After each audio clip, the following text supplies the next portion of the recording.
instituciones autónomas del país. ANDA, que es la Administradora Nacional de Acueductos y Alcantarillados y que es la autoridad en el manejo del agua.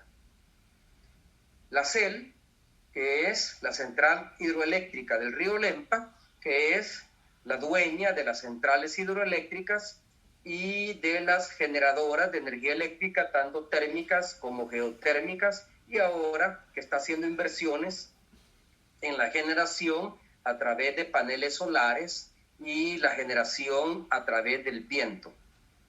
Luego está también como autónoma CEPA, la Comisión Ejecutiva Portuaria Autónoma, que es la que maneja el aeropuerto y los diferentes puertos del país. Esas son las más importantes. Hay otras también, está la Lotería Nacional de Beneficencia, está el Instituto Salvadoreño del Seguro Social, etcétera, que son empresas del Estado, pero que tienen un gobierno propio.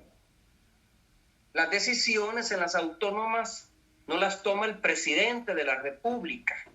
El presidente de la República lo único que puede hacer es nombrar a los directores presidentes de esas autónomas. Por ejemplo, en mi caso, yo nombré al director presidente de CEL, al director presidente de ANDA, al director presidente de CEPA, al director general del Instituto Salvadoreño del Seguro Social. Pero las decisiones de esas autónomas, las decisiones de carácter administrativo, financiero, las toma la asamblea de directores, donde hay representantes de diferentes ministerios y también de la empresa privada. Es el caso de CEL, por ejemplo, a propósito que usted me pregunta eso. Uno de los procesos judiciales que yo estoy enfrentando es que dicen que yo le robé 50 millones de dólares al Estado con la construcción del Chaparral. Ahí hay dos incongruencias que no tienen ninguna sostenibilidad. En primer lugar, el proyecto del Chaparral fue licitado por el expresidente Saca. No fue mi gobierno, ni CEL bajo mi administración, que le entregó la obra a los italianos de Astaldi. Fue el presidente Saca. En el gobierno del presidente Saca, a Astaldi se le pagaron un poco más de 80 millones de dólares por las obras realizadas. Si eso correspondía o no al avance de las obras es algo que la Corte de Cuentas y la Fiscalía General de la República lo tiene que establecer. Pero el gobierno de Saca le pagó más de 80 millones de dólares. Cuando yo recibí el proyecto,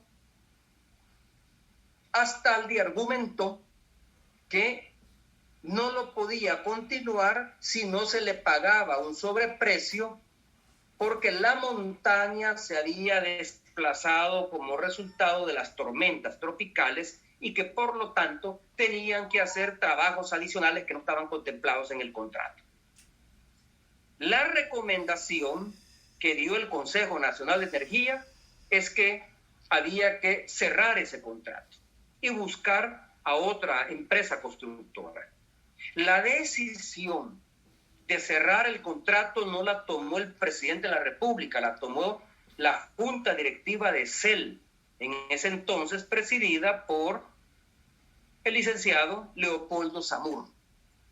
En esa Junta Directiva hay representantes de la ANEP que dieron su aval y que llegaron a la conclusión de que era mejor negociar directamente el cierre del contrato que ir a un diferendo internacional, porque eso le iba a implicar mayores costos a la institución y al Estado mismo, no solo por el pago de abogados, sino que por el tiempo que ese conflicto internacional, ese diferendo internacional, podría dilatarse. Y mientras tanto, la obra iba a estar paralizada. ¿Quién tomó la decisión de pagar un poco más de 30 millones de dólares, en concreto 28.5 millones de dólares, a Astaldi, más lo que se tuvo que pagar de impuestos y de transferencias bancarias, porque los pagos entiendo que se hicieron en varios depósitos a través de la banca internacional? ¿Quién tomó esa decisión? La tomó la Junta Directiva de CEL, donde estaba representada, o donde estaba representado el sector empresarial a través de la ANEP. Ellos tomaron la decisión. no la tomé yo. Y por lo tanto, yo no tengo nada que ver con el dinero que se le pagó a CEL. Además, se le pagaron 28.5 millones de dólares. ¿Quién pagó la mayor parte del dinero que CEL recibió o que Astaldi recibió por parte de CEL durante 2 gobiernos? El gobierno de Saca.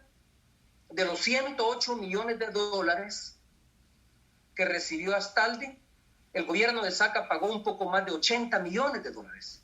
Mi gobierno, la CEL bajo mi gobierno, pagó 28.5 millones de dólares. ¿De dónde salió esa cantidad?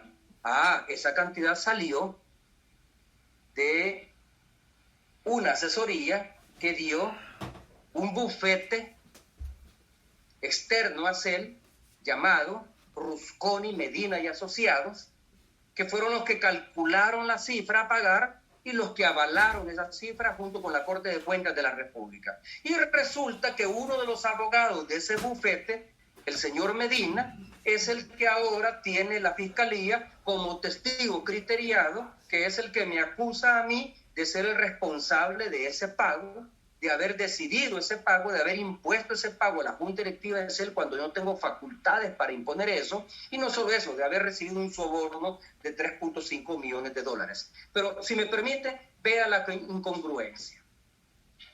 Dicen que yo me robé 50 millones de dólares. Si CEL bajo mi gobierno solo pagó 28.5, casi 30 millones, incluyendo, como le he dicho, impuestos y comisiones bancarias. Y entonces, ¿de dónde salen esos 50 millones? Si lo que pagamos nosotros fue únicamente 30 millones, ¿de dónde salen los otros 20? En todo caso, esos otros 20 salen o hay que imputárselos al gobierno Saca. Entonces es ridícula la acusación de que yo me robé 50 millones de dólares y ni siquiera le pagamos eso. Ni siquiera se le pagó eso a Astaldi bajo mi gobierno. Y dicen que yo recibí un soborno de 3.5 millones de dólares que fueron depositados en unas cuentas offshore de un empresario, amigo mío, de nombre Miguel Menéndez. Esas cuentas no son mías, ni yo las fui a abrir. Esas cuentas son de él y ahí entiendo, según tengo entendido, él recibió dineros provenientes de asesorías internacionales que dio porque tiene la empresa de seguridad más grande y más importante del Salvador. ¿Qué tengo que ver yo con ese dinero? Entonces, esa es una acusación arbitraria la que se me está haciendo. Ese tipo de acusaciones son las que yo enfrento. Ese tipo de acusaciones son las que no han podido hasta la fecha demostrar la Fiscalía General de la República. Eso no me descalifica para opinar sobre la situación del Salvador, porque no he sido oído y vencido en juicio. Y además, aunque tengo nacionalidad nicaragüense, pero conservo la doble nacionalidad. Yo soy salvadoreño por nacimiento. Fui periodista durante más de 25 años y expresidente de la República. Por lo tanto, tengo todo el derecho de opinar sobre la situación del Salvador, le guste o no le guste a las personas que son mis detractores. También como parte de la estrategia de corrupción, este tipo de juicios internacionales se hacen para que los bufetes de abogados también metan la mano y puedan hacerse de grandes cantidades de dinero.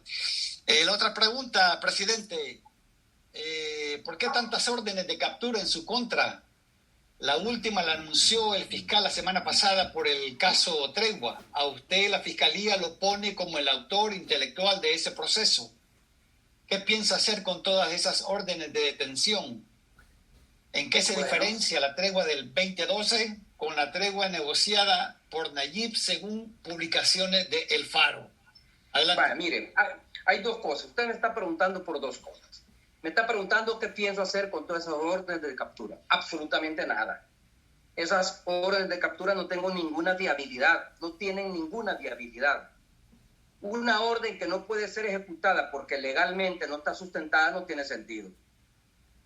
Ya Interpol, el departamento jurídico de Interpol, en órdenes de detención anteriores, de procesos judiciales que se abrieron antes del proceso que ahora se me está involucrando, que es en el caso de la tregua, ya el departamento jurídico de Interpol dijo que no podía hacer absolutamente nada por dos razones. Porque gozo de asilo político, pero más importante porque soy ciudadano nicaragüense. Una orden de captura enviada a Interpol implica la localización de la persona y luego la detención.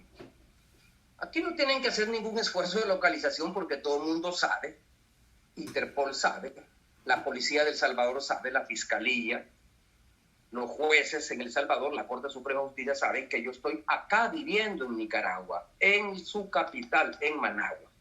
Entonces no tiene sentido la localización. La detención. No pueden proceder legalmente a la detención porque no soy objeto de extradición. Ya lo expliqué antes y lo he explicado decenas y decenas de veces y no lo entiende la policía de El Salvador, no lo entiende la Fiscalía General de la República, no lo entiende la Corte Suprema de Justicia y el que menos lo entiende es Nayib, que ofreció que en los 100 primeros días de mi gobierno me iba a llevar a El Salvador. Y digo que no lo entienden porque mientras yo sea ciudadano nicaragüense no soy objeto de extradición.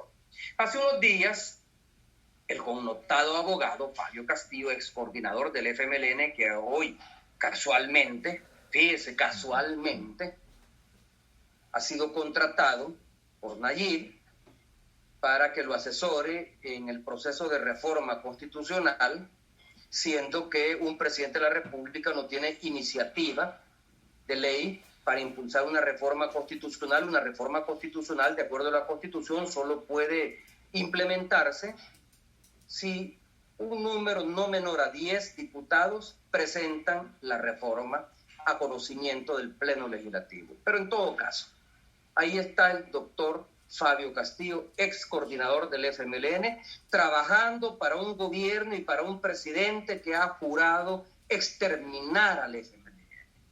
Qué falta de lealtad de parte de Fabio Castillo, trabajar para un presidente y para un gobierno que ha jurado exterminar al partido político al que él pertenece y al que le debe lealtad política e ideológica. Si no, mejor que se salga del FMLN, como hizo Nayib y como han hecho otros.